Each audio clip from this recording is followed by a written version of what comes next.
We ready? We ready? That's the kind of girl I need down with my team. Black woman, sugar, no cream. That's the kind of girl I need down with my team. Black woman, sugar, no cream. That's the kind of girl I need down with my team. Black woman, sugar, no cream. That's the kind of girl I need down with my team. Black woman, sugar, no cream. That's the kind of girl I need down with my team. Black woman, sugar, no cream.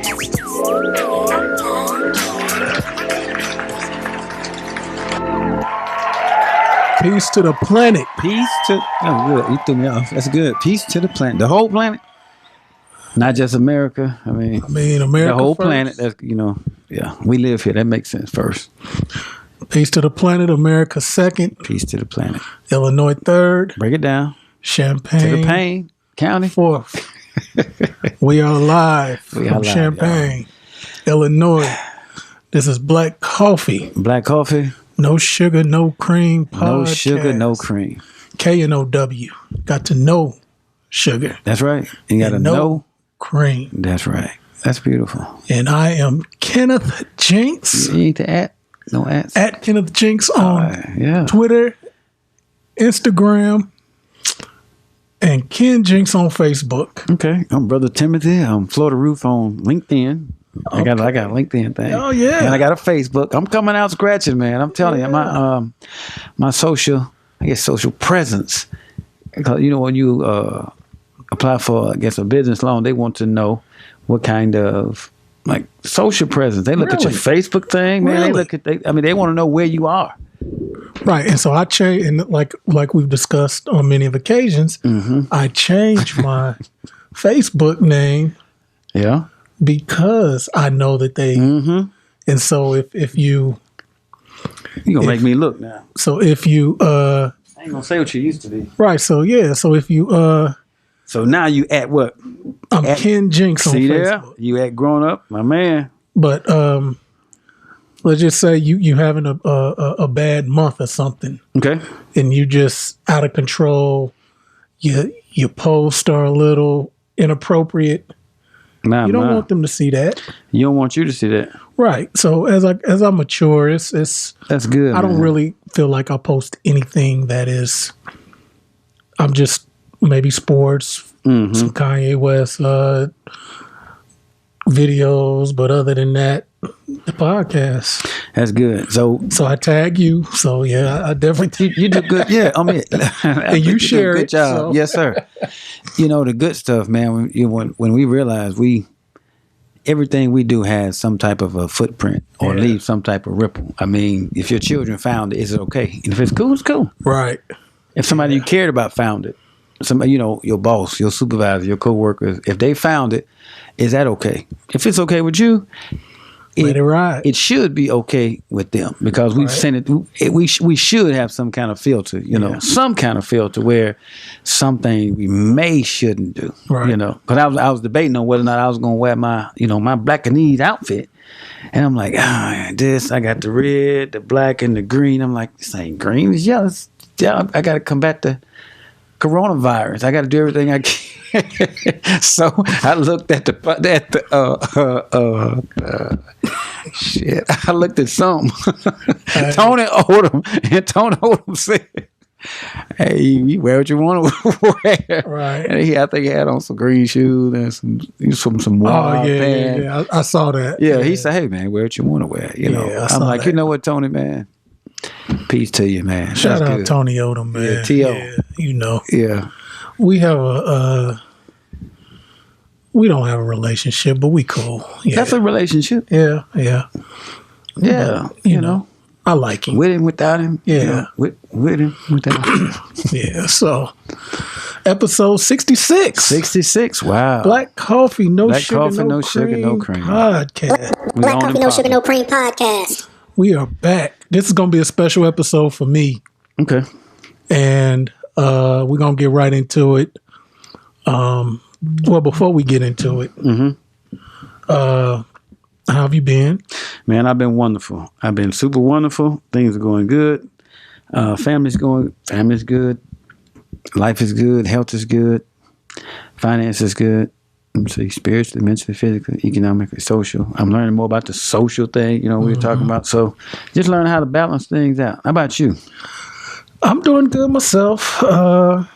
Just really just trying to, I have been kind of disconnected from the family. Okay.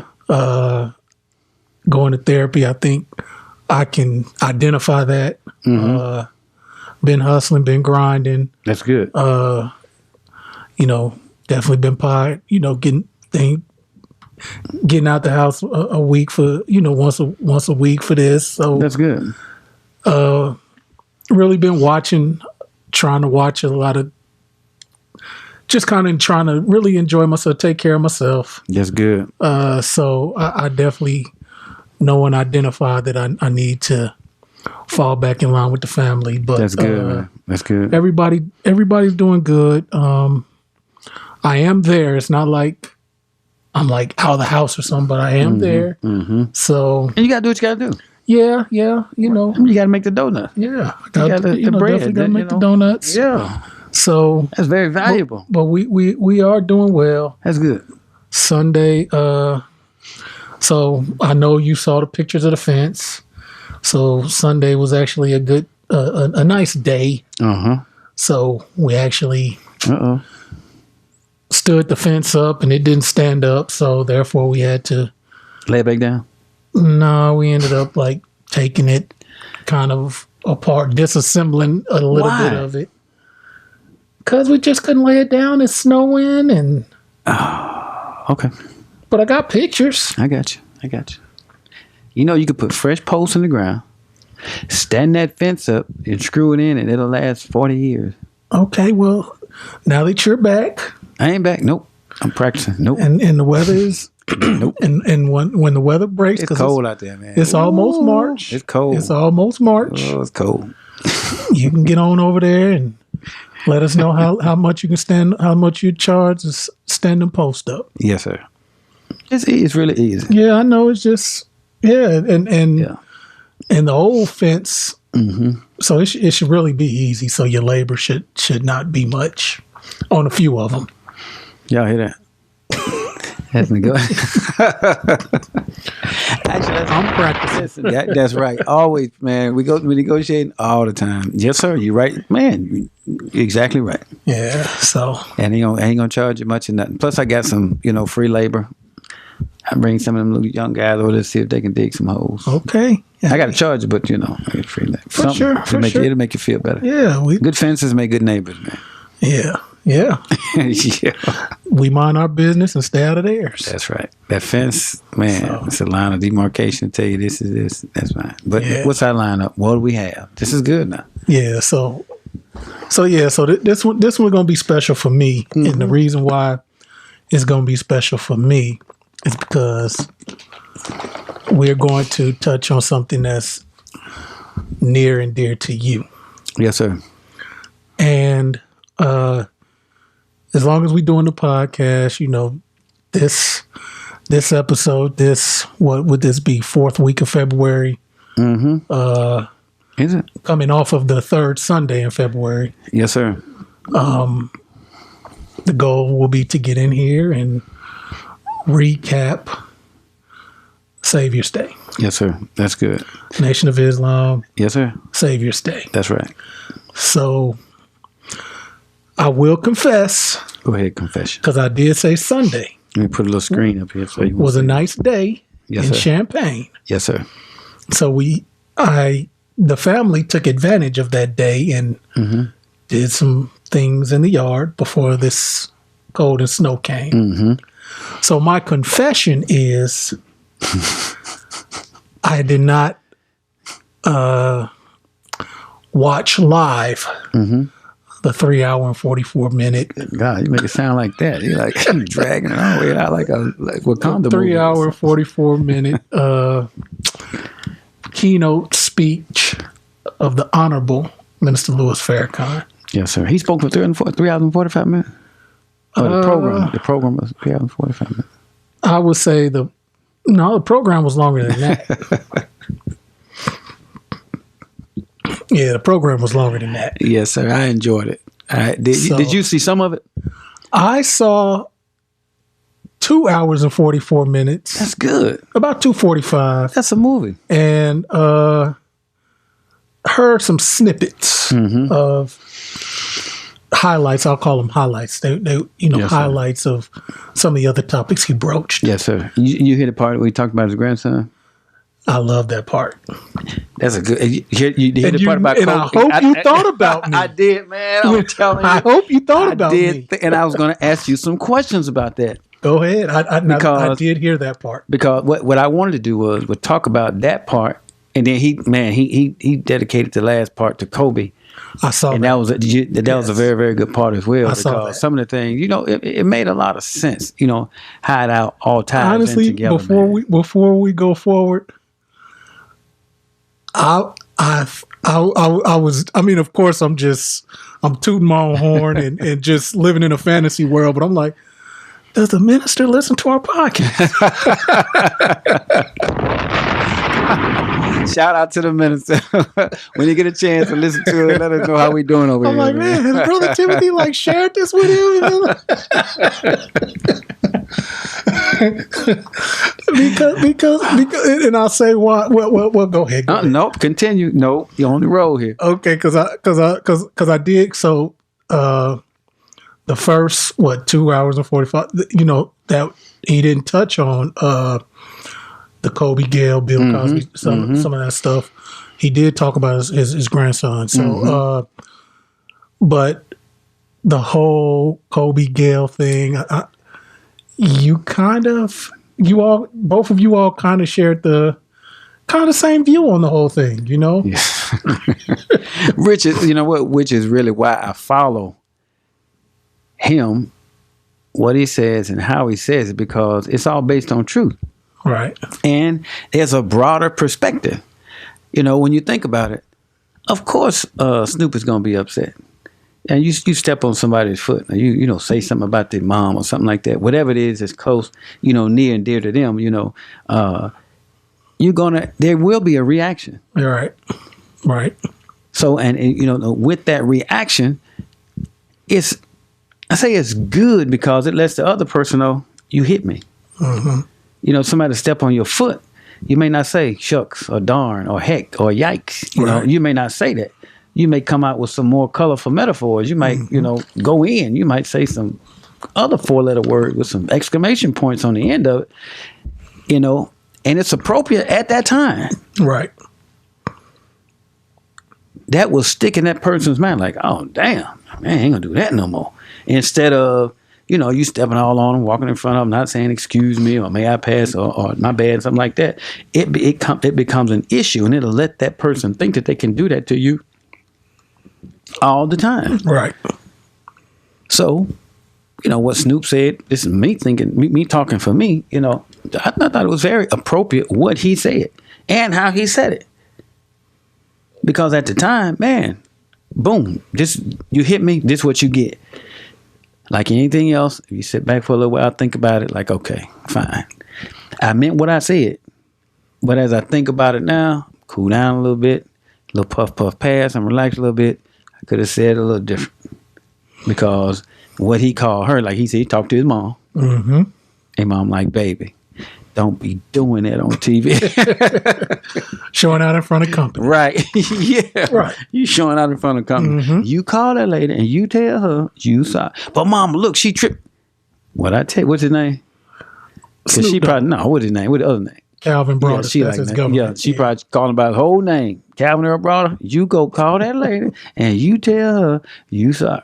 Even if you don't mean it, you better tell her I raised you better than that. And you're like, you know what? My bad. But no. Leave it there. Leave it alone, Cal. So to bring everything full scope, she said what she said, which was, I thought it was very inappropriate, especially with the timing and such kind of stuff. And just like Lisa Leather, she's like, look, you had all this time, years to bring this up if you really want to talk about it. How you going to bring this up now? And then the whole world knows him, Kobe, more than they know Gail. Gail is really just famous for being Oprah's best friend. Yeah. And she's making a name for herself. Yeah, she is. But in her making a name for herself, she has to remember this is all part of that making. This is part of it. At some point in time, you can't blame the people that you work for, because you could say I ain't saying that. And another reason why when I said, does he listen to our podcast? Because he was like, yeah, and Gail had the thing with, who was that? And I thought they was going to say Harvey Weinstein, but then I guess some of the brothers and sisters, R. Kelly was like, yeah, R. Kelly.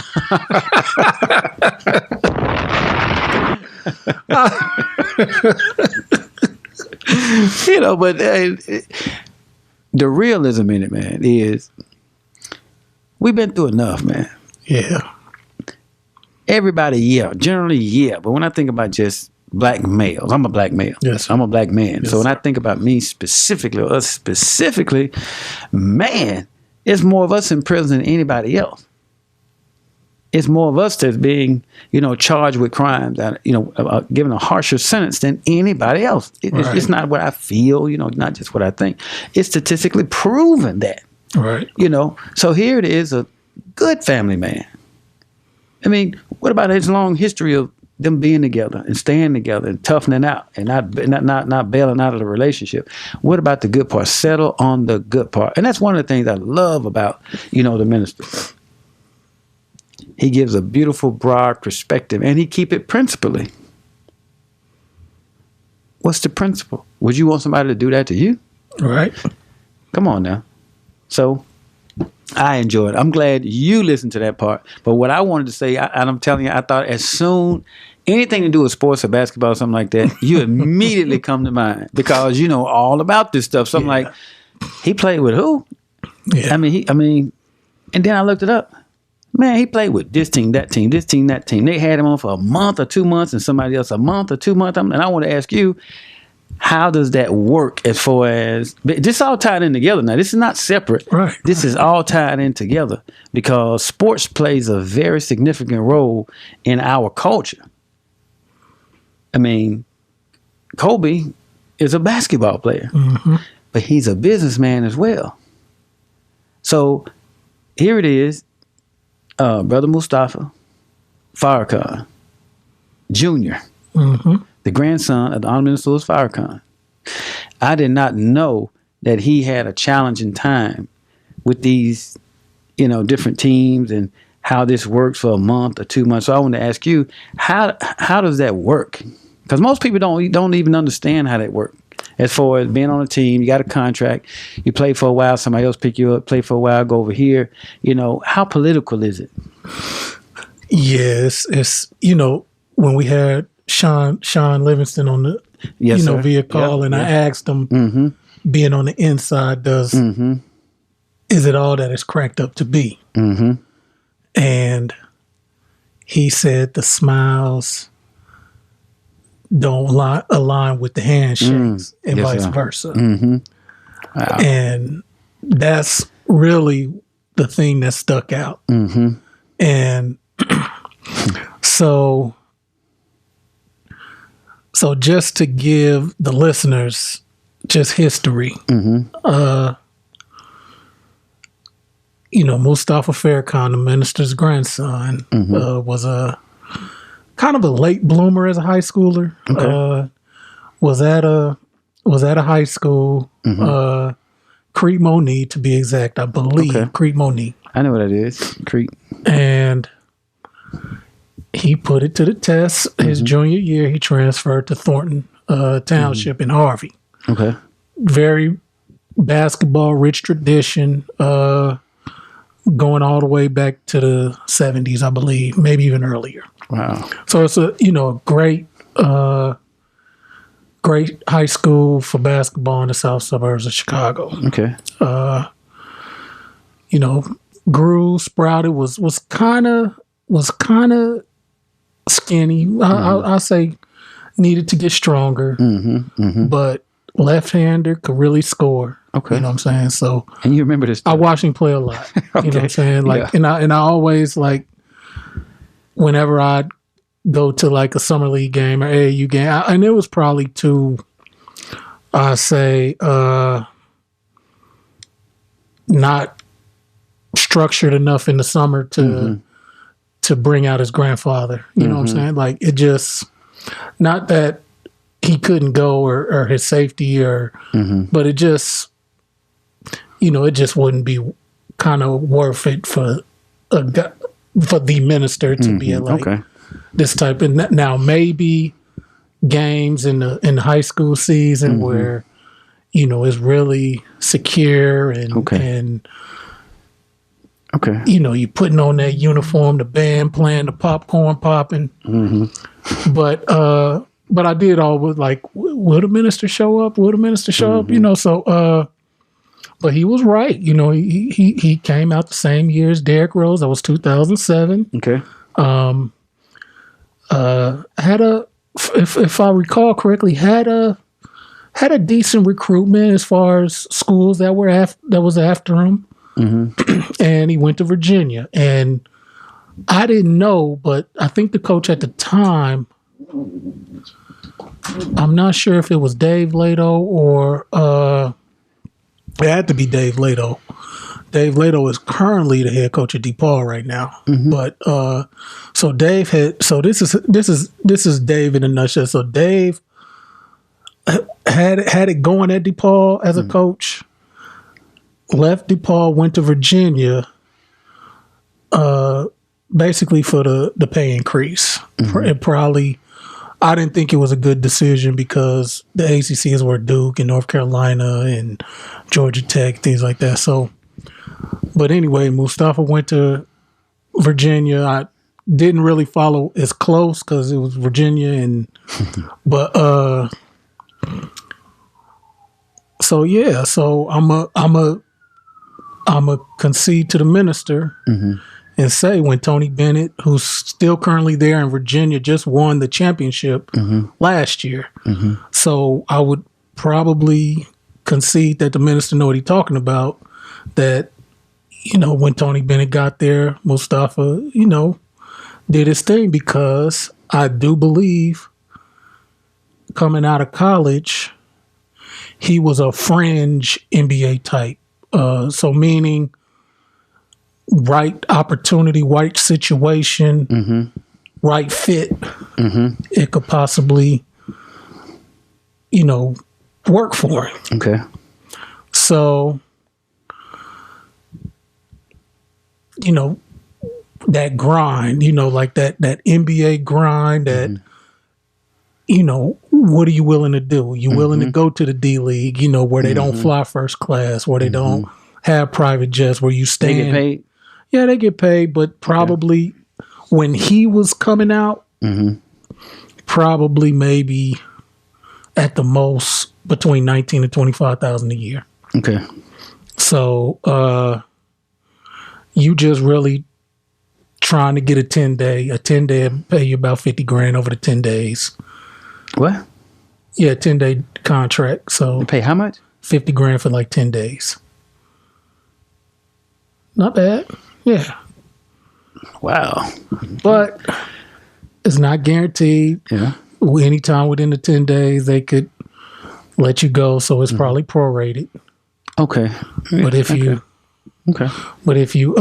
last the 10 days, you get about $50,000. Of course, you got to pay Uncle Sam and all that. Yeah. But it's just a grind. It's just a grind. You trying to be seen in front of the right people, get yourself in the right fit. And like the minister said, it's just his last name, not only his last name, but the politics, the fit, Who owns these teams?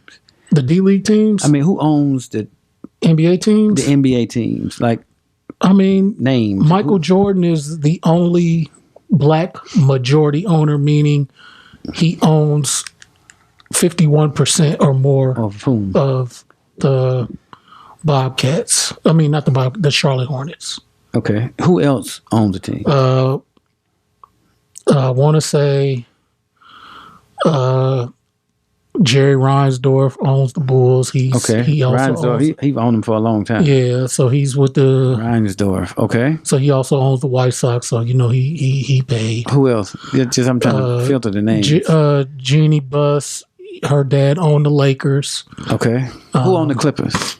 Forget his name. Golden State Warriors. Golden State. I want to say. You know what? I don't know who owns. I don't know him by name. Okay. But they a lot of these teams have ownership groups. Okay, this is old money. Yeah, probably old money. Golden State probably got a lot of tech people that own 2, 4, 6, 10, and then most of them do have a majority owner. Dan Gilbert owns the Cleveland Cavaliers. He's over Quicken. Quicken Loan? Yeah. Okay. Okay.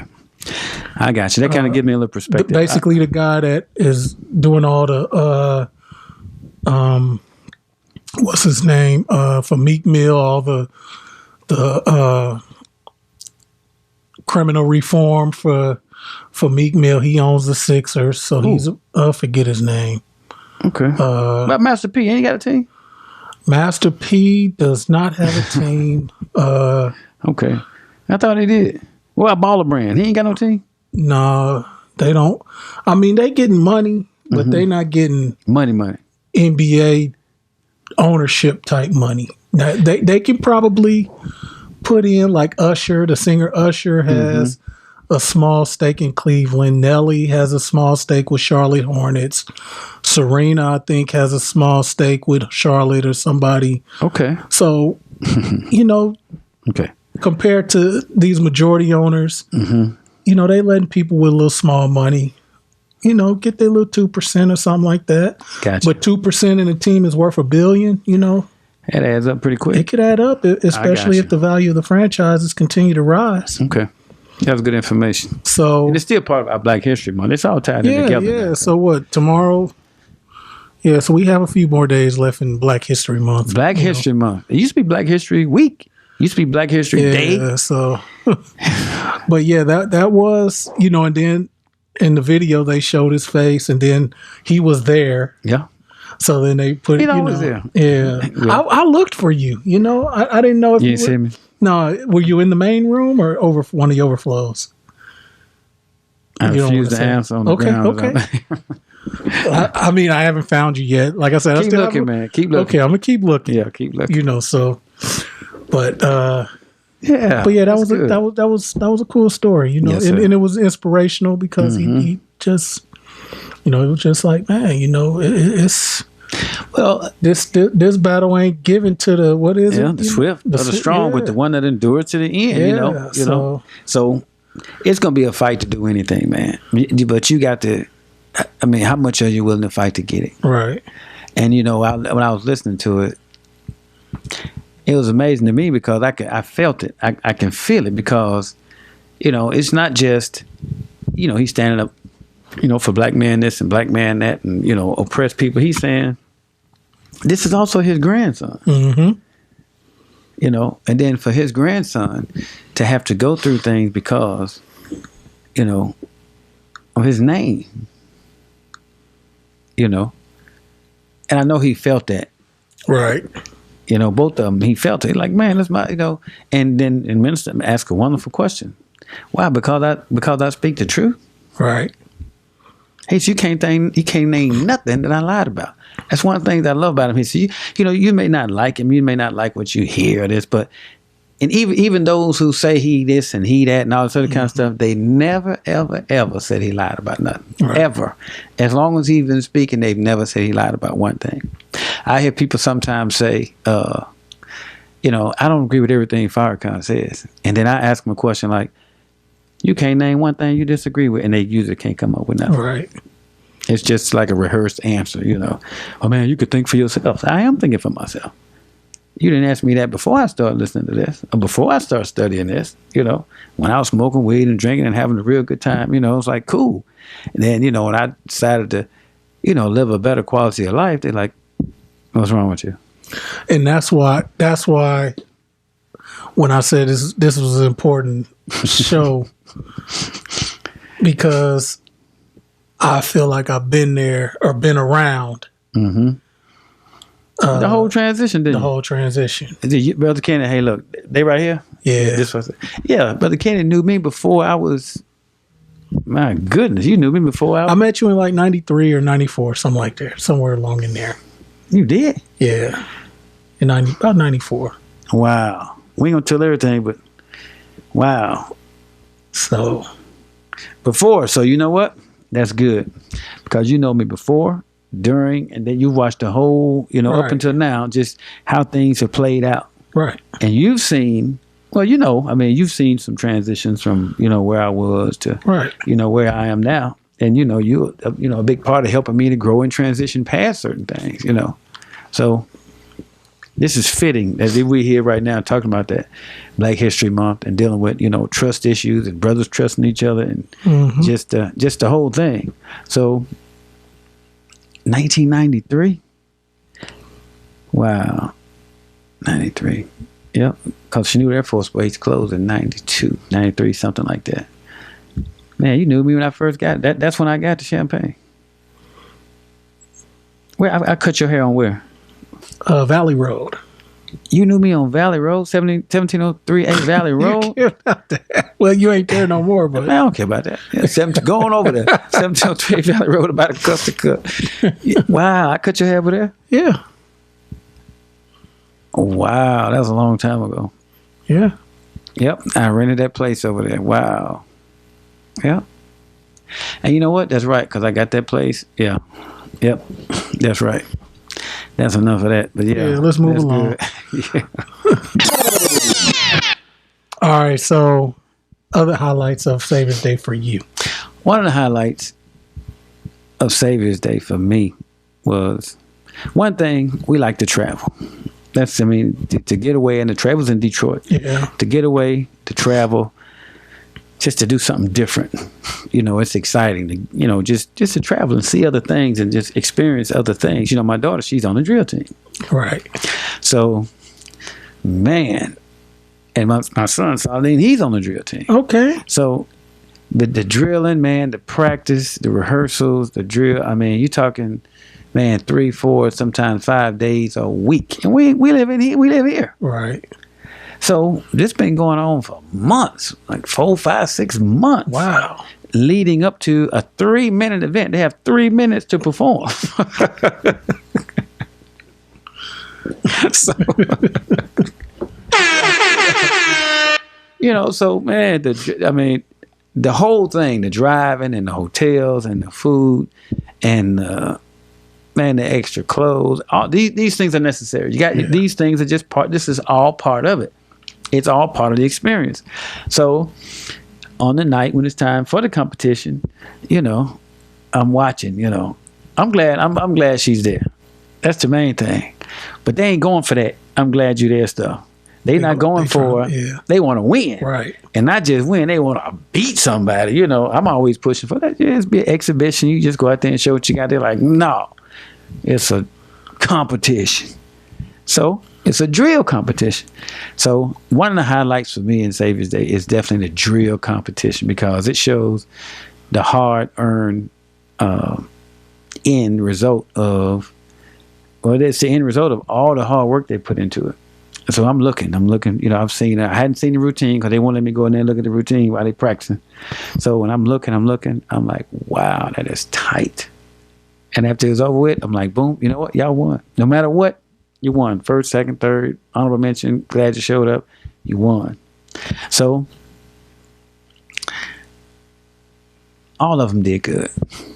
But it's my daughter, so I'm like, they did, they number one type situation, but just one nation, all working together. But I thought they did a phenomenal job.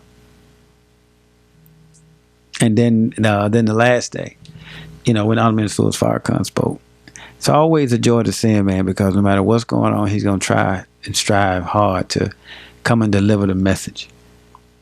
And the beauty of the message is it really helps me to get focused and get back focused on what I'm supposed to be doing. So when he's speaking to us, black, brown, red, yellow, poor white people, it gives me instructions on how and where to go because I've seen where I've taken me and it just didn't work out real well. You know, I didn't do a very good job in my ignorance of guiding myself back in, the 80s and the 90s. I just didn't do a very good job.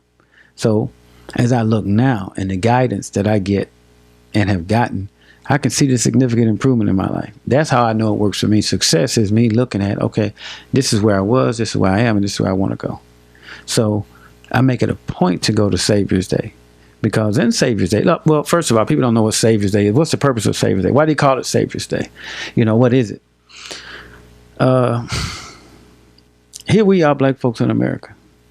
The majority of us are waiting on Jesus to come back. We're waiting on the ship to come in or something. We're waiting on something to happen that's going to change our lives and make it better.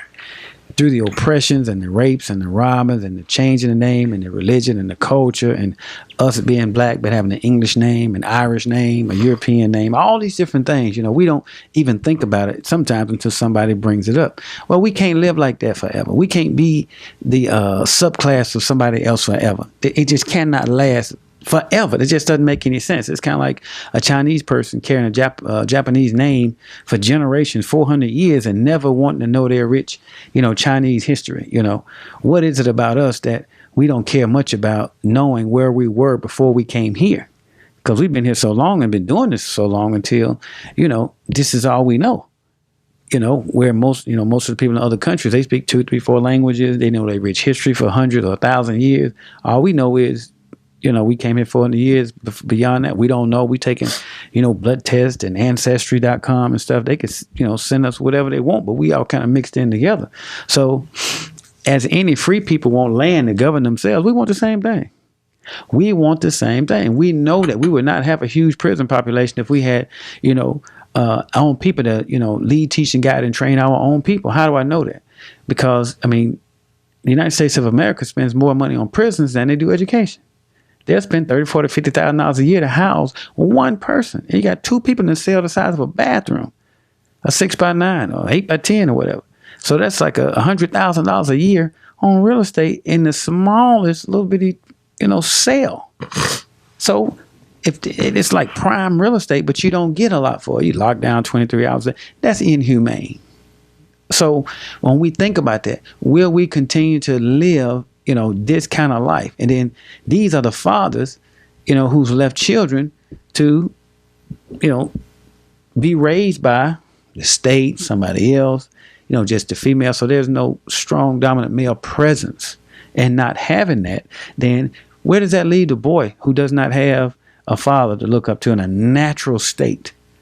You see what I'm saying? When you look at, when you look at other cultures, they thrive and they survive because they have a rich family culture. Rich family, they care about each other culturally as a family. When you look at, Hispanics, Latinos, Puerto Ricans, you look at different Asians, they will band together, even though they may not know each other. They'll recognize something within themselves. It could be a language or certain customs or something like that. And they will band together based on that, opposed to you speak to somebody and they ask you like, do you know me? I don't know you. Who you supposed to be, Joe? Joe?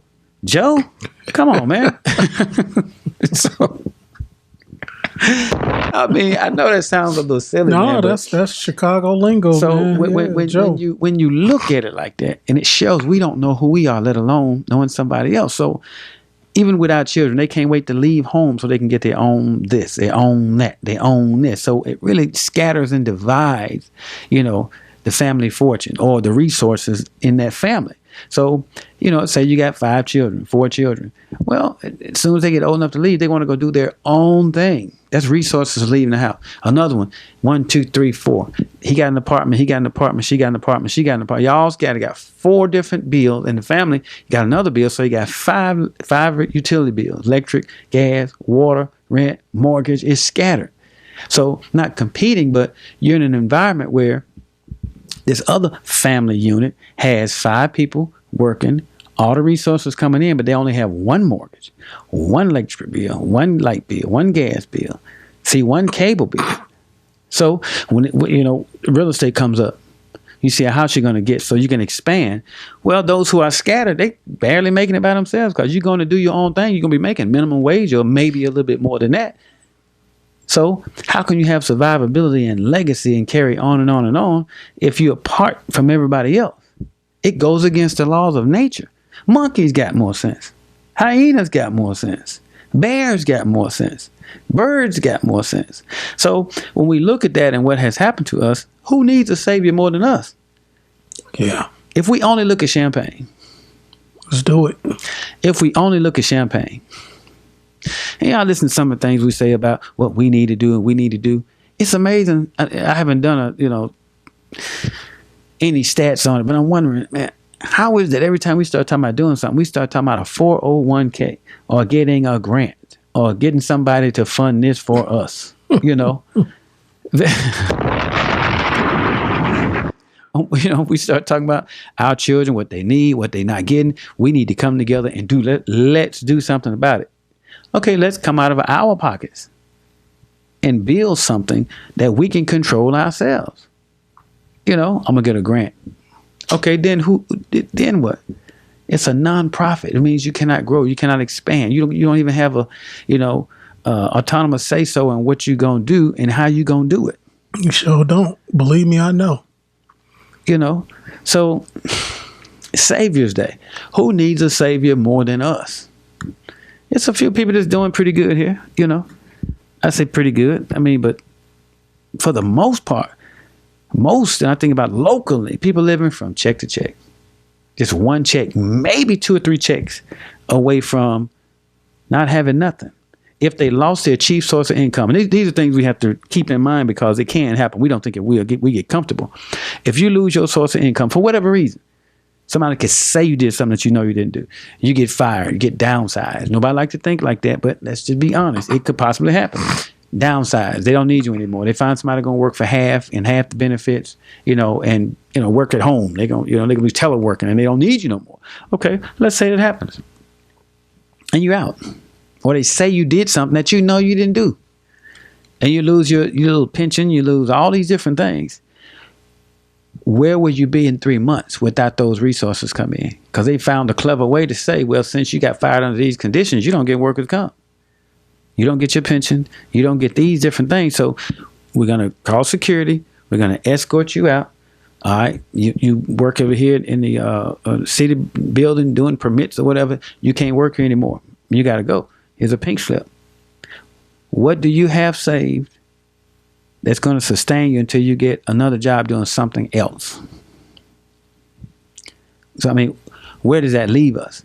I say that because we have to have the requisite resource to make sure we're going to be okay. We don't think along those lines because we don't take life serious enough. So who needs a savior more than us? And we as responsible men, we have to make sure everything is taken care of. So we have to learn to say no. No. Well, it doesn't tie in with the plan here. Our plan is to make sure we're not out there trying to figure out what we're going to do. But until we band together and pool resources to build something for ourselves, it's going to continue to be like that. It's a strong Asian presence over on the North End. You got more and more Chinese people coming over there. More and more white people coming through. They're jogging, they're riding bikes, they're coming in. So where is that going to push those who may not have the income to support the $1,000 a month rent? Because it's coming. It's prime land over here by Carl. They want that land. They want it. So they're going to come through. If we're not strong enough to hang on to what we say we have, then where does that leave us? We're already fragmented. So where do we go? You know you're not going southwest. It's going to cost more to stay there. So where do we go? We all pile up in Fair Oaks?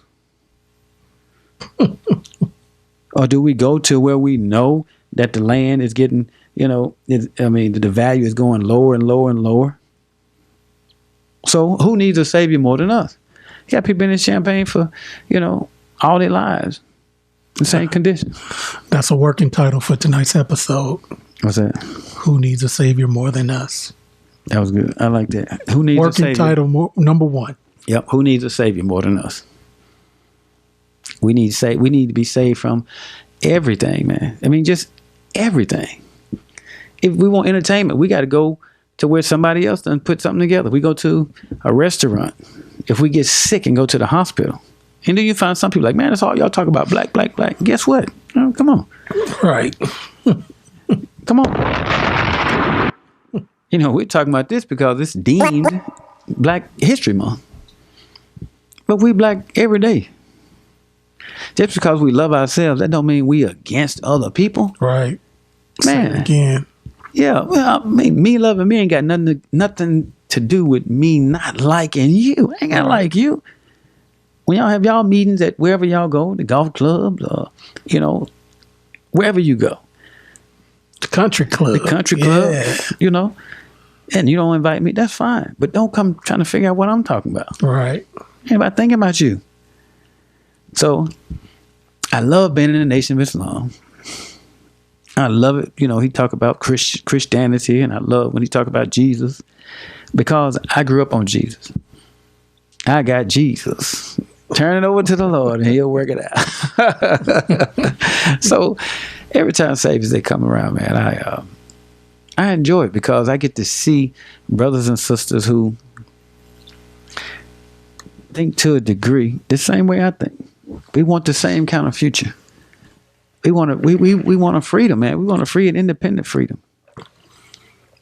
That's what we want. And that's what we're going to get. So, since who needs a savior more than us? We needed a savior. I mean, who can save us? All the people that tried to save us, you know, through the annals of history, different people. Who else going to help a black man but a black man? So, when you look at Jesus of 2,000 years ago, he told us that someone was going to come. He said many things that I could tell you, but you couldn't bear it now. But when he comes, the Spirit of truth, he will lead you into all things. So the powers that be have been expecting some human being to come help us, to remove us from their control. Now, who wouldn't want free labor? America was built on free labor. That's how America got this big head start. Free labor. You know, here it is. You have a plantation. You don't have to pay anybody anything. You got hundreds and hundreds of workers. You got to pay them nothing. Nothing. They get sick. You ain't got to pay nothing. They can't sue you. They can't boycott. They can't strike. They're going to do what you say. So you completely own them like you do a phone or something like that. You can throw it away if you want to. You can, you know, smash your phone if you get mad. And what the phone going to do? Nothing. You can shoot your phone. Ain't nothing going. It's like in broad daylight in front of other phones. Ain't nobody gonna say nothing. I mean, ain't nobody gonna say nothing, right? Because you own completely this person, this other individual who you don't even consider a human being. You know, we want our own. You know, I look forward to us having our own. But back to the Savior part. Many people have tried, man, to wake us up after having been gone to sleep or been asleep for so long. But Savior's Day is February 26th, and it commemorates the birth of Master Fard Muhammad, who was born February 26, 1877. His father was one of the supreme of scientists. He knew that we were here. But he knew as a black man, he couldn't come over here to get us. Because number one, white folks was looking for a messiah or somebody that would come to try to free us. They couldn't afford to have somebody come mess with their slave, because that would interfere with their productivity, you know, and teach us who and what we are. And then we would just start working and everything would shut down for them. So he had to come up with a plan that would afford him the opportunity to get among us. He had to get past the borders of America, and he also had to be able to get into our hearts and mind without us rejecting him. We were taught to hate each other. First, to hate ourselves. If I hate me, I'll find something wrong with you. You'll find children all the time. Your big head self, yo this, yo that. Ask them to say something nice about each other. They will not find something. They'll find, I like your shoe. I like your shirt. I like the button on your shirt. But they won't find something to say, you know, nice about their personality or them as just a fellow brother or sister, because that was taken from us. So with the Willie Lynch letter, he made sure we were against each other. The old slave against the young slave. You know, the male against the female. They got this kind of hair. They got that kind of hair. You know, they live on a bigger plantation than you. So it's always fighting, always, you know, comparing, always competing. Mine better than you. Ain't neither one of y'all ain't got nothing. You know, but we were just taught that. And if it were two slaves who were considered to be friends with each other, you know, and the slave master, the overseer, supervisor, overseer, you know, he saw that. He'll make them fight to destroy the unity. Right. Yeah. And then they'll fight until one killed the other one. And then he'll parade the winner all the way around. So everybody could see this is the winner. So everybody would have confidence in the winner. So what he would do, what they call book breaking, he would tie him down and have sex with him in front of everybody to kill his spirit in front of everybody, to show you, don't look up to this man. How you going to look up to him? Or beat him within an inch of his life. And then, you know, pet him, break him. You know, so once you break a man in front of his woman and she knows she's not going to get any protection, then she knows not to depend on him. And she'll teach her children don't depend on him. So she's in a frozen, independent state. So, you know, that being the case, she'll teach her girls don't depend on a man. And she'll teach her boys to be docile, to be soft, you know, to be, don't make him mad. You know, and eventually teach a girl, you know, you're 11 years old, he gonna have sex with you. This is what he like, because it's the same thing he did to me. Don't resist, or he'll beat you up real bad. So just go ahead and do what he like, and then he'll leave you alone. So when you teach that to your girls, and you teach that to your boys, 400 years later, 300 years later, here we are. So who needs a savior more than us? You'll find we watch porno, we watch anything that has to do with stuff that's stealing our mind from the stuff that we're trying to wrestle with, that kind of stuff. So we don't seek therapy like we should. So we've been taught not to get therapy. It's like a sign of weakness. So we don't get the help. We do need therapy. And wherever you can go to get the therapy, get the therapy. Get something that's going to help you with your thinking so you can be better to the people you're around. I seen something the other day, and it was somebody said, I go to therapy to deal with the people that refuse to go to therapy. Say it again. Black coffee, no sugar, no cream. Yeah. I go to therapy to deal with the people that refuse to go to therapy. Something like that. That is so true. And wherever you go to get your therapy, we never have to justify it to anybody. Right. I go here, you know, I'm going there because you ain't got to do that. No. You know what you need. You know, you're investing in your own self. You know, some people talk to some dude in a little box with a little thing, you know, hey, I've done this. Now. You got to get it off of you. And if you can't talk to the people you're around, you got to find somebody you can talk to get it up off of you. Otherwise, the people around you are going to suffer. And you just like, it's me. You don't take it or leave it. I'll just keep it 100. 100 what? 100% of what? Right. Okay, go ahead then with your little 100. You're 100 miles an hour going around that way. Right. But somebody had to come to teach us to have a better quality of life. So here it is, Master Muhammad's father. His name was Alfonso. A real dark black man.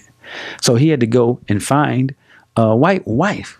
So he went into the Caucasus Mountains and found a white wife. So he taught her. And they, you know, the language is he cleaned her up. He helped her with her mind, helped her with her thinking, because they, you know, they from different worlds, different lifestyles. So he taught her. He married her, and then they had him.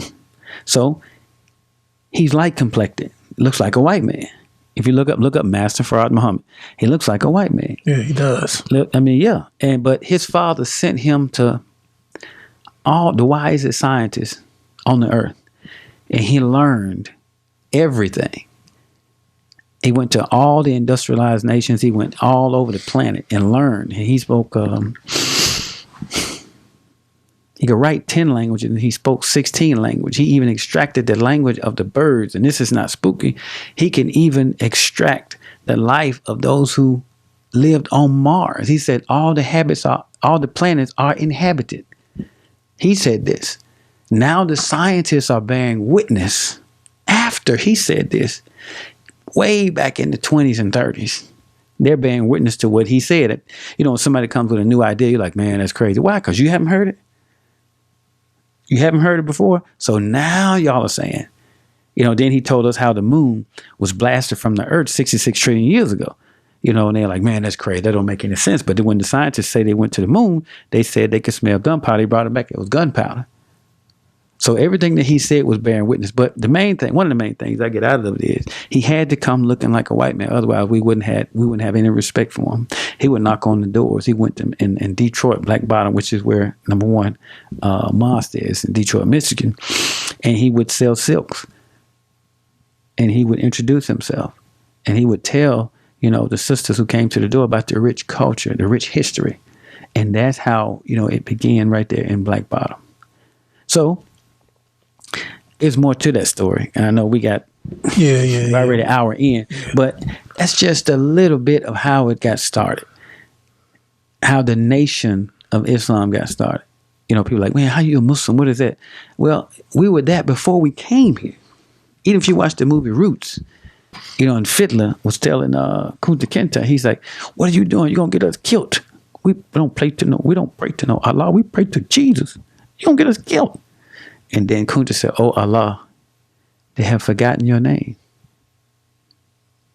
So those who want to know more about our history, want to know more about our culture, want to know more about who we are and were before we came here, and we embrace that, there's some friction. Man, I don't want to hear that. Turn down for what? I don't want for what? Y'all always talking about this. Always talking about that. We just saying, accept your own man and be yourself. Why? We will have a better quality of life. We want the same thing everybody else want.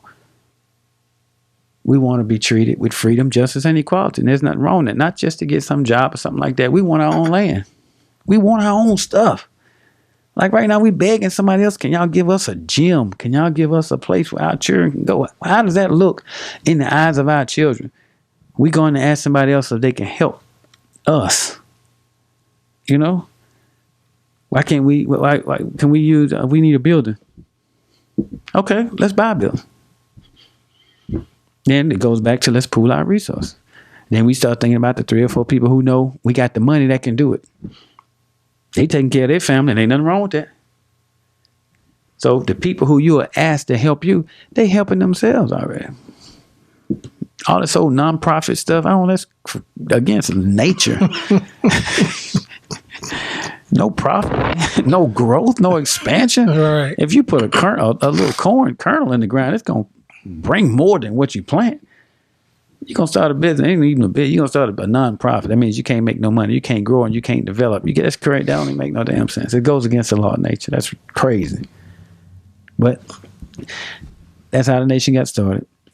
Next time we come together, I talk about how Master Muhammad met with and talked to the Most Honorable Elijah Muhammad, who had he was a drunk. Barely taking care of himself.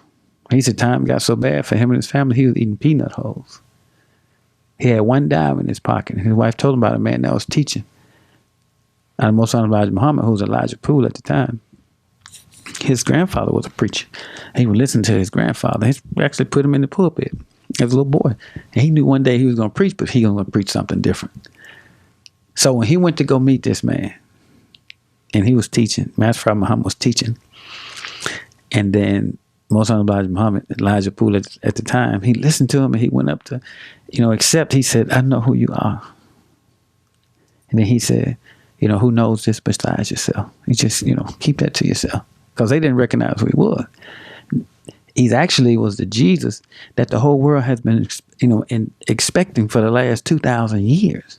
Because he said he was going to come as a thief in the night. That means undetected. So he came as a thief in the night. Not that he was a thief, but as a thief in the night to teach us. So here we are being taught now. Something that we've never heard before. And there's opposition because it didn't come formally from the schools. So you'll find now some of the most successful people, in our community didn't even finish college. Minister Farrakhan never finished. He never graduated from college. Malcolm X never graduated from college. He didn't go past to like 8th or 10th grade. Muhammad Ali didn't graduate from college. And these are people on the premier stage who we look up to and we consider to be stars. Speaking of Malcolm X. Yes, sir. Did you watch that on Netflix? I'm waiting on the next episode. I watched all of them more than once. These are episodes. Yeah, 6 of them. I know, but I'm waiting on the next. It's not over with. It's not over with for real. Listen, I'm waiting on. Of course, I watched it. I watched it many, many times. It's the 6th to the 8th episode or the 10th. I think it's 6. How many it is? I'm waiting on the next season. Oh, so it's a new season. It's not the end of the story because Malcolm's still alive. It can't be. They gonna leave it there? No. So you watched? Okay, let's. You talking about Netflix? Netflix. Forrest Whitaker. No, it's a documentary. What? It's a documentary. What's the name of the documentary? Who killed Malcolm Oh, X? yeah. That, in the end, when he went and found the guy, and the guy was dead. Yeah. Yeah. Oh, yeah. I watched that. That was very good. I thought that was that one. I thinking about Forrest Whitaker. Oh, you know what? That was good. That was really good. Really good. Because it shed a lot of light on some of the preconceived ideas we had from the movie Malcolm X. Because some people, that's all we knew was Malcolm X from the movie, and they made it look like the Nation of Islam killed Malcolm. They didn't say that in Audubon ballroom that the police were already there. They didn't mention that. They didn't say how the phone was tapped. They didn't say how the person who was actually giving him mouth to mouth was actually an informant. Yes. And if somebody have a gunshot wound, you don't give them mouth to mouth. They can't breathe. You making sure his job was to make sure that he was dead. Yeah. So when you think about all these different things, and the same person that was an infiltrator into the Nation of Islam had also dismantled the Black Panthers. So here it is, they paying these guys in cash to go to these different organizations, or they have something on them. They'd been caught a case. They're like, oh, you're looking at 30 years, or man, go join the Black Panthers. Go join the Black Panthers and let us know what's going on. Or man, we're gonna lock your mom up. We're gonna lock your daughter up. We're gonna lock your son up. So they put these different pressures on them. A lot of people say, well, how could you even do that? Let them threaten to lock your mom up. Let's see how that go. Or they come to get your wife. And they're like, look, we taking your wife and one of your sons. We're gonna lock them up unless you do this. Or do you say like, man, go on, take her? Or you're like, okay, what you want? Right. So I'm not saying what we will or won't do, but when that situation comes up. But the thing is that Talmadge Hayer, I think it was, one of the brothers who said, he said they weren't in on it. Right. They sealed the case. This man spent, and they spent 2 decades, man, some of them in prison for a crime that they did not even do. So it's good that the truth is evolving. That's not the whole truth. It's coming out more and more. So many people had it locked in their mind that the Nation of Islam killed Malcolm. Yeah. Without any proof, any facts, because when we have a shallow thinking or surface dwellers, all somebody do is just say something enough times, the next thing you know, you believe it without even any facts or nothing. I had a brother in Urbana ask me, like, yeah, man, why y'all kill Malcolm? All the time. I said, nigga, I was 3 years old when he died? And I really didn't want to, I didn't want to say I think I was 3 or not even born. I'm like, I got to watch my language, but it just came out like that. I'm like, oh, nigga, I was a baby. I couldn't even hardly talk. You talking about y'all killed Malcolm? I said, shit, you killed him. He was like, no, I'm saying the nation killed him. Listen, you don't know about no nation killing nobody. You have never read the counterintelligence program of J. Edgar Hoover. You've never read Malcolm X's autobiography. None of that. You're just going on what you see on TV, man. Just like dating a French model. Some dude show up and say bonjour. You going to believe everything he say. That's crazy. So it's good that it's coming out. But our people, we are not as ignorant as we used to be. Right. We're not as gullible as we used to be. Because the nation has proven itself to be an organization that transitions or transforms people's lives. I think about me and the crazy stuff I used to do. And as I strive to live a righteous life, I got a personal relationship with God. I ain't got to tell nobody what I'm doing and how I'm doing it. But this is a daily struggle in a crazy ass world, man, trying to do the right thing or do what I consider to be right. It's so easy to do otherwise. You do the best you can and do better the next day. Yeah. But no, nation ain't killed no Malcolm X. That don't make no damn sense. No, but so a few things that stood out to me when I watched it was they even acknowledged that Elijah Muhammad and Martin Luther King Jr., the feds, pretty much, they was 1 and 2 as far as how the feds had their phones tapped. So Yes, sir. I think what Malcolm really made the mistake is in my opinion, he was trying to do too much. Not knowing and understanding that the feds was under their nose the whole time. Yeah. That's what I got out of it. That's my interpretation. That's a good interpretation because really, Brother Kenny, that's a wonderful interpretation because... So honestly, and not to interrupt you, No, but go ahead. Elijah couldn't be like, man, go kill them in California. Because then... They'd have locked him up, man. Yeah, and then, he trying to put 2 and 2 together, like what his son is saying, this and that, but he trying to add 2 and 2 together after he gets disqualified, per se, or they disassociate with him.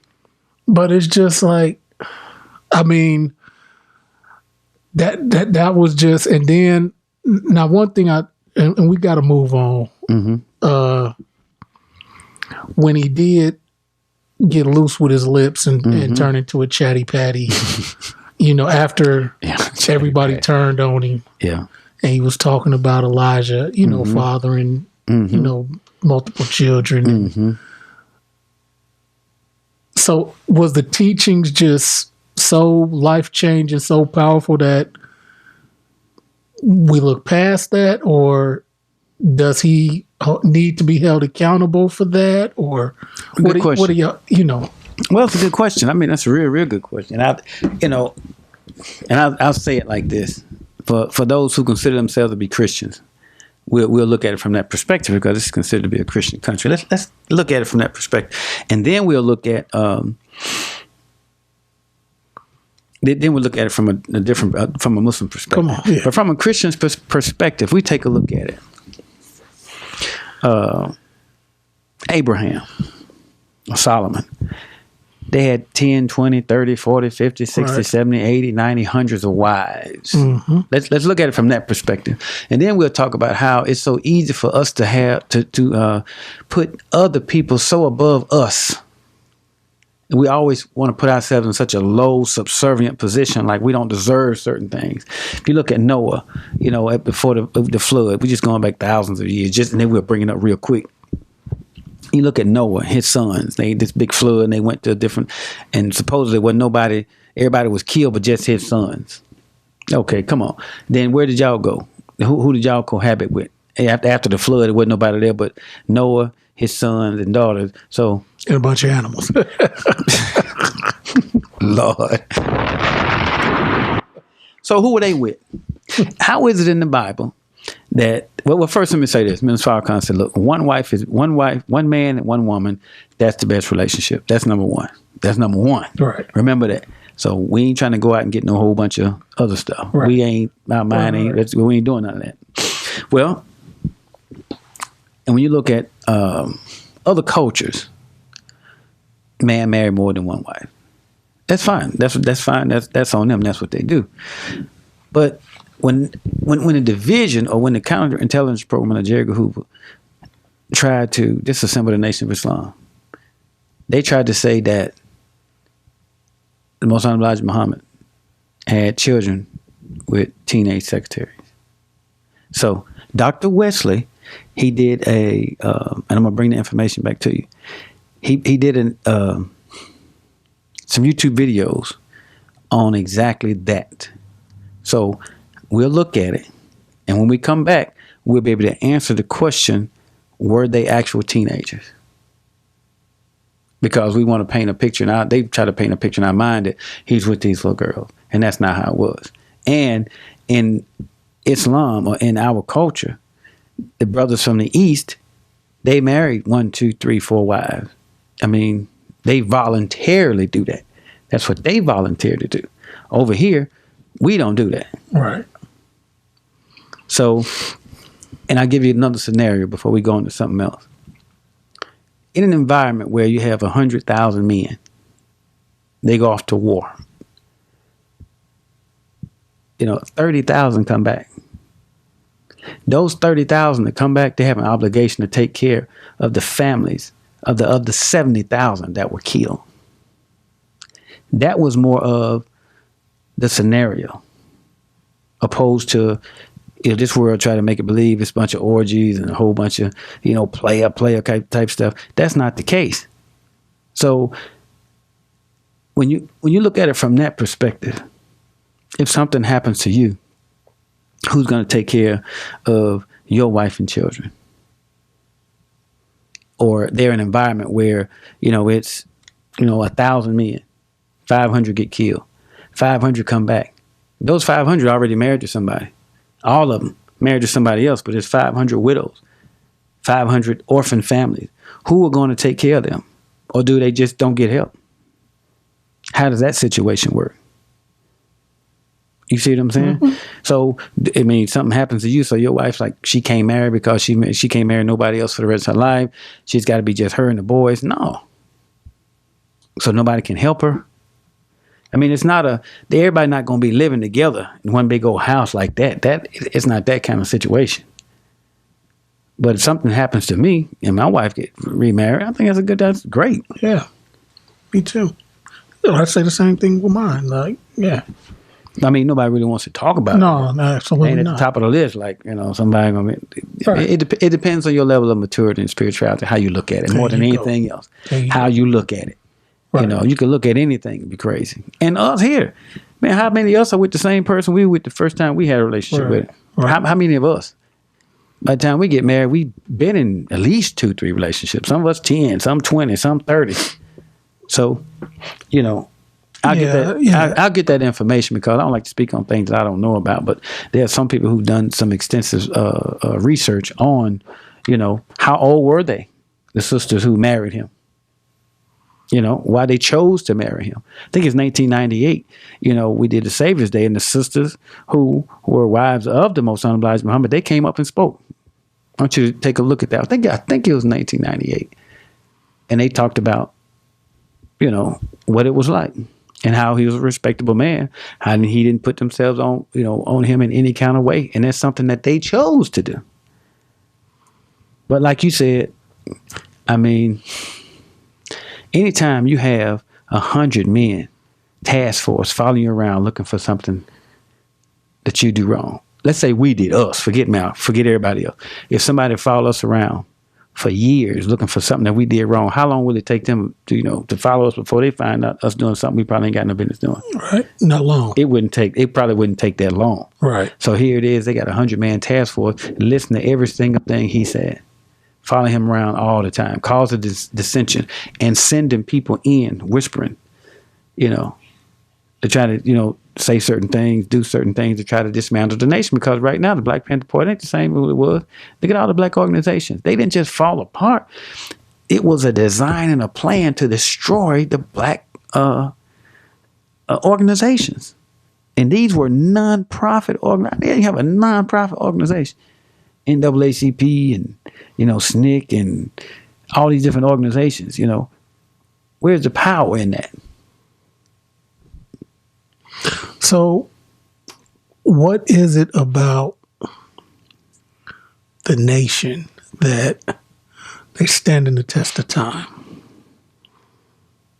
Well, I think it has to do with truth and lies. If you tell a lie, you got to keep telling lies to keep that lie going. But if you're standing on truth, you can make it no matter what. The nation is built on truth. We saying the same thing we said, back in the 30s. It's the same thing. Because it's the truth. We are the only organization that teaches what we teach. We're still standing on it. Everybody else has been pretty much just basically destroyed from inside. Look at Marcus Garvey. With the UNIA, United Negro Improvement Agency or Association. You got millions of people getting ready to go to Africa in his Black Star Line to go over. He's going back to Africa. Hey, You think they just fell apart? No, they were black infiltrators went in to help dismantle. And they ended up locking him up and deporting him. He had millions of people getting ready to go to Africa. He had a big boat. Why did they fall apart? Because our United States government sent infiltrators in to destroy them. Every time somebody stands up to get our people together as a Messiah, as to lead us out of slavery, out of bondage, out of dead mental thinking, they go to work looking for something negative to say about them. They always find somebody that look like them, try to say something bad about them. We still going through that now. You think everybody in the nation of Islam right now is for the nation? We got believers, disbelievers, and hypocrites. Just like any other organization. Everybody's in the nation ain't, for the nation. But a lot of times they come forward and, say, hey, they sent us in, but they want to clean their lives up. So why have we stood the test of time? Man, we are all in the scriptures. We are the divine organization and group that God said will come to get our people. We are that group. We are the ones that God promised Abraham. He said, know for assured to Abraham that your seed will be a stranger in the land for 400 years. And they will, be under a people who will oppress them for 400 years. He said, and then I will come and judge those people. We are in that time right now. We are the only people in the annals of history that have served another people for 400 years under an evil and wicked taskmasters. We are those people. We are the real children of Israel. We are black folks in America. Nobody has ever been in a situation like we are or have been in. So we stand the test of time because God has to be fair. He said, as thou hast done unto others, so shall it be done unto you. God will be unjust if he let us stay like that forever. What kind of God gonna let us stay like that forever? But he said we were going to be oppressed by these people for 400 years. It's been 400 years. We came in 1555, and in 1955, 400 years, Al-Min Farrakhan came into the nation. The beneficence that came to save us. And everywhere he goes, all over the world. I was waiting on him to get drugged in the documentary. And he didn't come up at all, did he? Well, there's no reason for him to come up because he had nothing to do with that. Understand? And they would have to defend that with truth. See, we have grown a lot.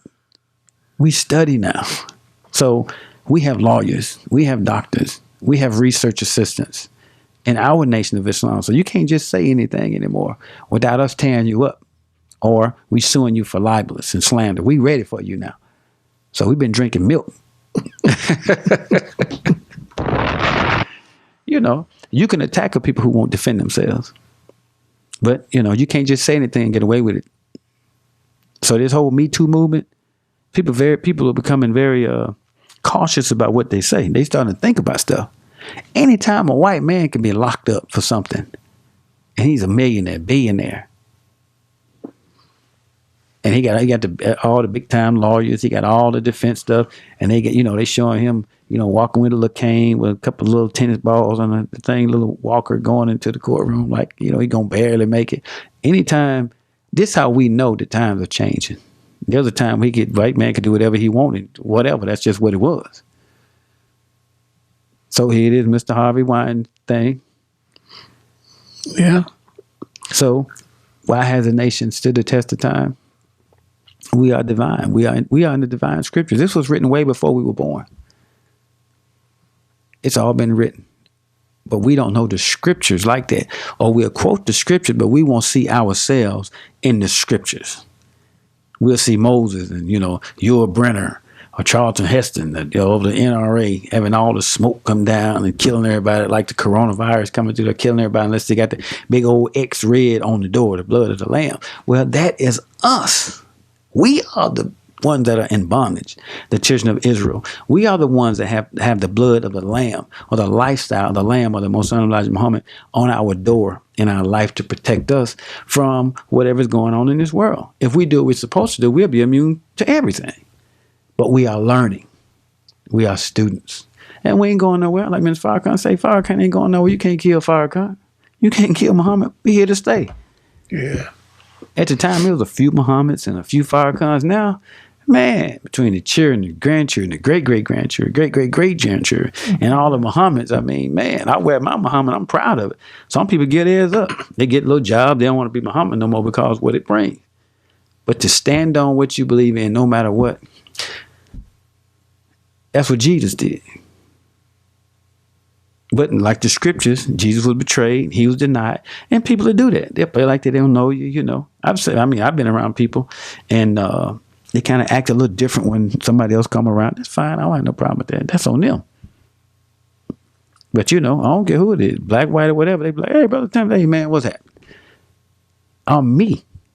But we have to be apologetically ourselves. I ain't T, I ain't Tim. Hey, I'm Brother Tim. OT, that was OT, baby. Hey, one letter. That's it. I'm drinking that milk. But thank you for those questions, man. I mean, I do appreciate it. I really, really do, man. But it is the principles that we live by more than anything else opposed to what you call yourself. Yep. So, yeah, man. Like I said, it was when we trying to recap. It was just so much, and I know you don't like for me to say to talk about the length, but we trying to recap, and That's we right. on a time limit. Yes, sir. It's so much. Yes, sir. Well, just check we it out. can't Man. get to. Just, So look, yeah, absolutely. kNOw.org. Check it out. Look at it. Have any questions? If you look at it again, those questions will be more than likely those questions. If you watch something, if you watch it one time, you have questions, watch it again. We spend more time on football, basketball, all this other kind of stuff. But when it comes to something that calls for us, you know, just transforming our minds, it is taxing because it's you got to think. And it takes energy, and we get bored. Our attention span goes off because we've been taught sport and play all of our lives. So it's something serious, we bored like a child. I have an interpretation, though. Yes, sir. The minister sounds like if there's a quality candidate, that he'd actually vote. He voted last time. And the time before that, in listening to in his lectures, he says, listening to him, Yes, I knew got it. that. Yes, sir. Yes, sir. Look, there's nothing wrong with that. You got to vote your conscience. And you know, he's leaning. I mean, he would. You know, his vote is his. He came at Who? some of the politicians. Yes, sir. He definitely wants us to be woke. That's right. I thought personally he was talking about Bloomberg when somebody going to attempt to buy our pastors off. Yeah. Well, I mean, he just happened to know it's not because the black voters apparently are critical. Yeah. In this election. Yeah. So I mean, everyone that I have heard, if not directly, indirectly, they've said certain things that, you know, addresses black folks, whether or not it's the little reparations talk or, you know, student loan forgiveness or disparaging sentences in the black and white type thing. You know, if you don't address on that, you're not going to have the conscious black voters. You're just not going to get that. So even Trump. Yeah, you know what? It's millions of votes that people did not show up in 2016. Yeah, they want them votes. So they know if they show up, it could swing either way. Well, I know who's gonna be the president.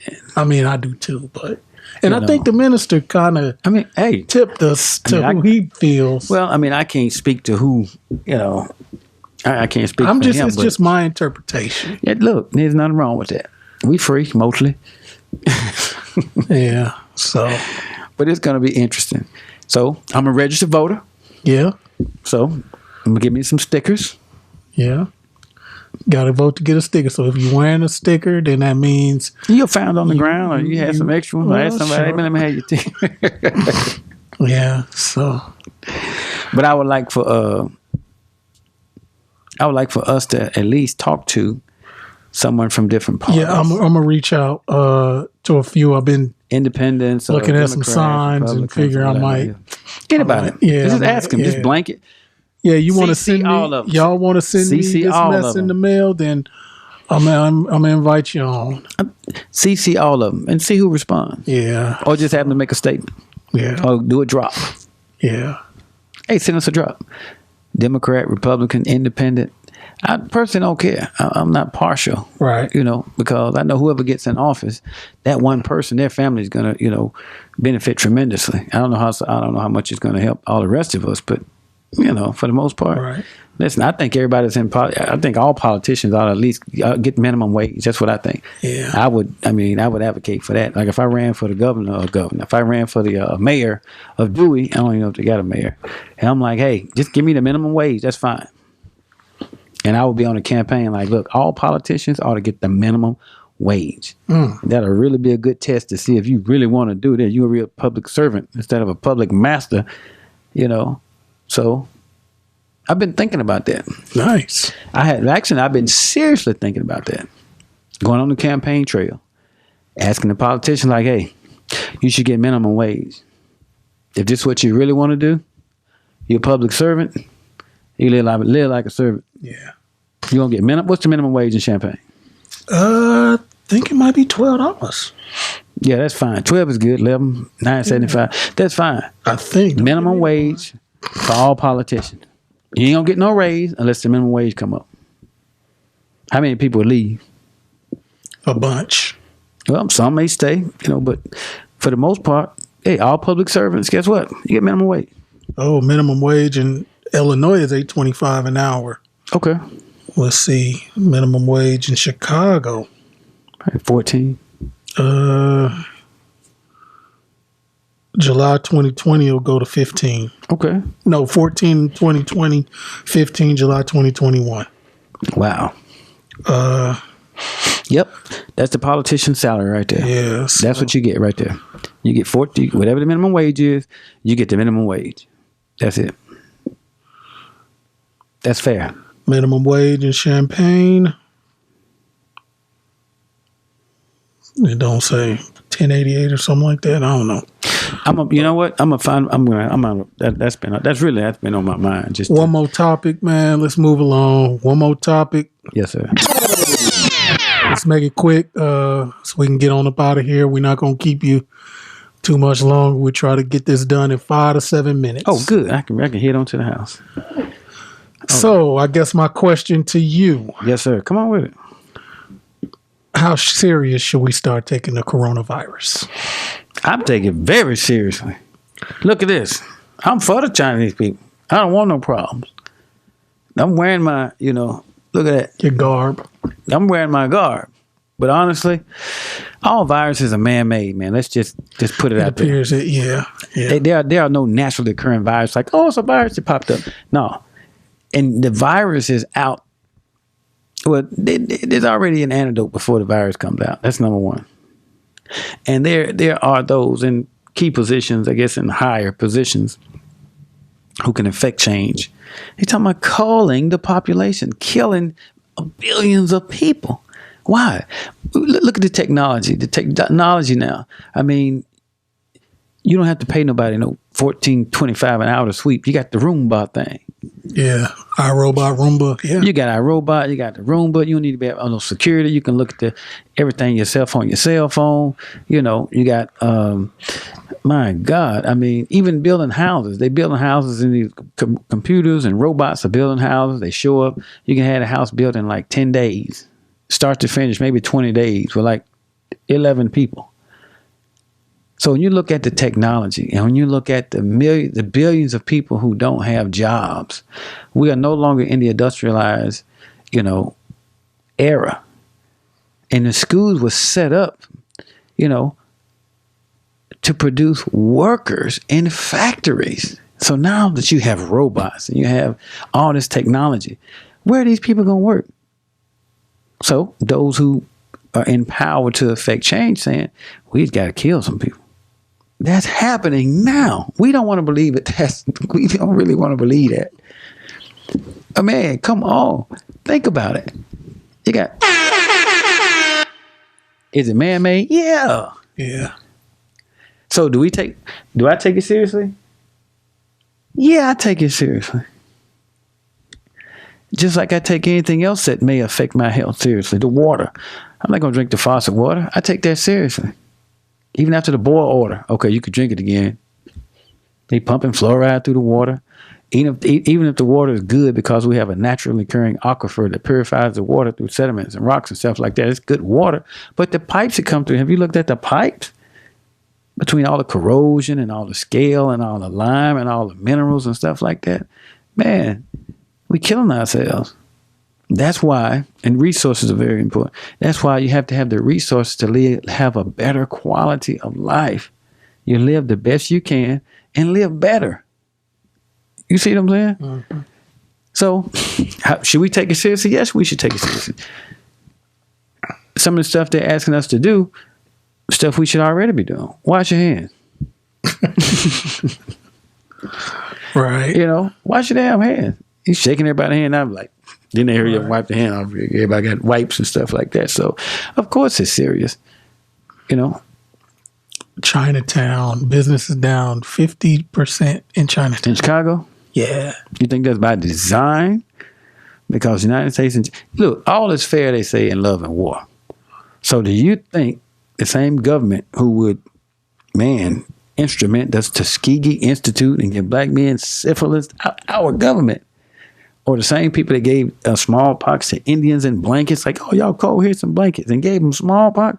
Do you think that this same mindset has changed? It's just a question. What would make this mindset change? You see what I'm saying? Can't argue. You know? Hey, the coronavirus been here. It's not new. If somebody posted on the thing that talking about the sanitize and it also kills the coronavirus like 8-9 years ago, something like that. We don't do research. You look up the coronavirus. That thing been here. Now they say, oh yeah, it's been here, but it's a strand.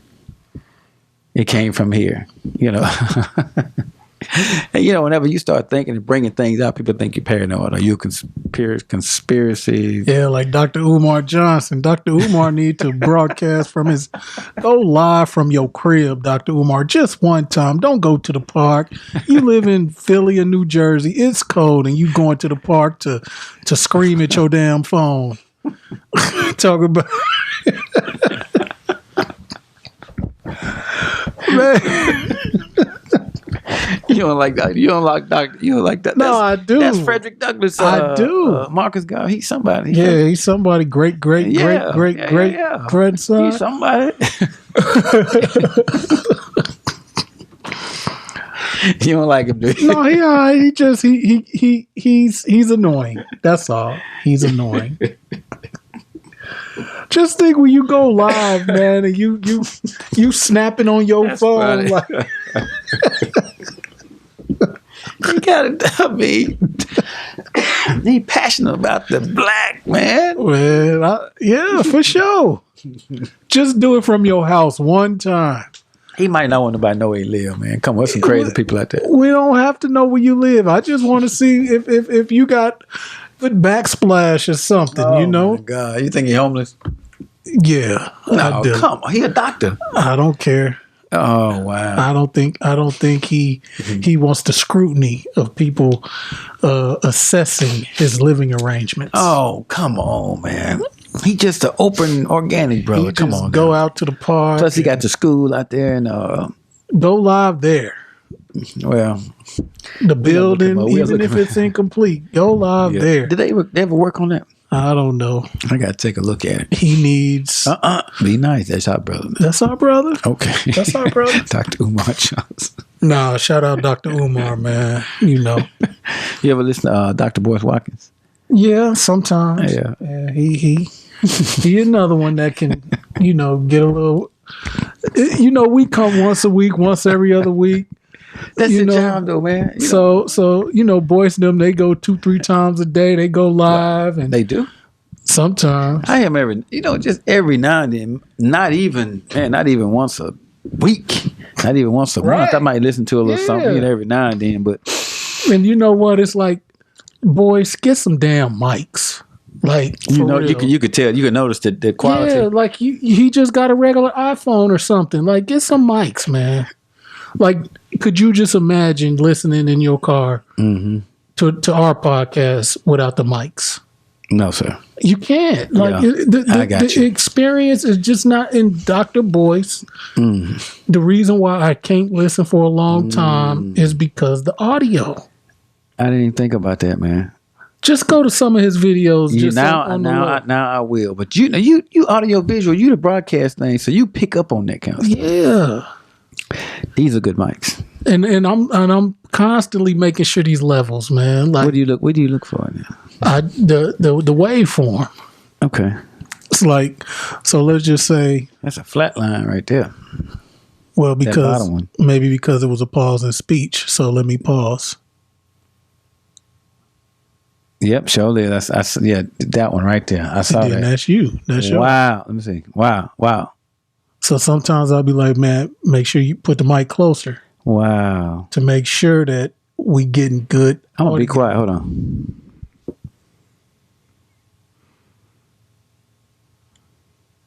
You say something, so I know what's going on. Yeah, so we pretty much, y'all, we done. That's episode 65.